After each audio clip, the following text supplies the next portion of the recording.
kuti nyaya dzacho dzikufamba sei. Aiwa vazukuru vangu ka hatiwanzodisappointa handiti nekutiwo mastreets esocial media hawanzodisappointa. So ndinadzo nyaya dzandauya nadzo dzandoda kuti ndinge ndinokuzivisai kuti zvikufamba sei, ndichiti maswera sei kwese kwamuri vazukuru vangu kumativi mana enyika handiti. So ndichikurudzira zvakare kuti kana ungasati wasubscribe pathis channel chisubscribe mukana uchiripo handiti, nzvimbo ichiripo vazukuru handiti. Wasubscribe wesa notification bell kuti pega patinoupload a video you will be notified handiti. Vazukuru vangu mukufamba kwatinoita tichiita mastreets esocial media sepakuti ndini referee uye ndini ndinopirwa nyaya dzachona, ndabva ndasangana nawo nezimhandara muzukuru wangu handiti, iye Mary Mubayiwa handiti, aimbozivikanwa nekunzi Mai Chiwenga handiti, aimbova mudzimai waGeneral Constantine Chiwenga, vice president weZimbabwe.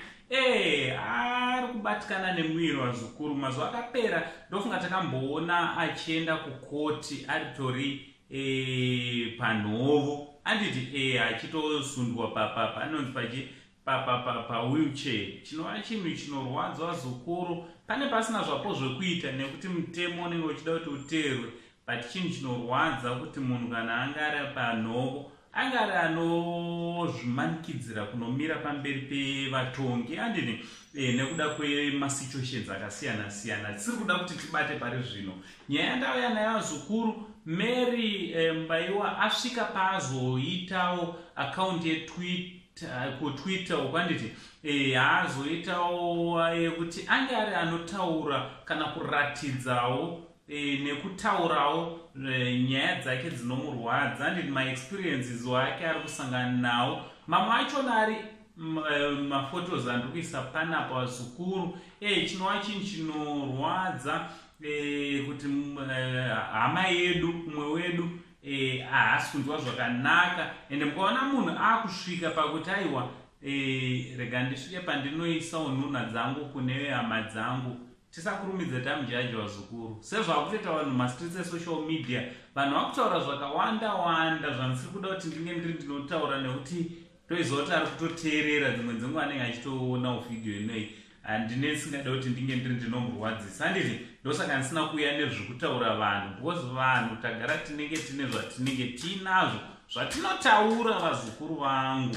Asi kana hama ichirwadziwa ngatisataure zvakawanda wanda. Of course hapana munhu ari perfect, munhu anenge ane twake twaanenge akatsiga, twaanenge akakanganisa handiti.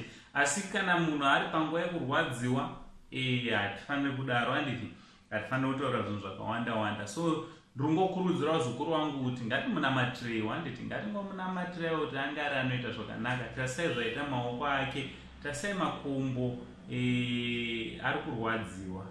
Neno ndatosvikawo pandarwadziwa ndazvifungawo ndikazviisa pasituation yake kuti dai ndanga ndirini zveshuwa mwanasikana ari kurwadziwa. Tichimushuvira fast recovery handiti, speed recovery, kuti anga ari anopora nekukasika handiti.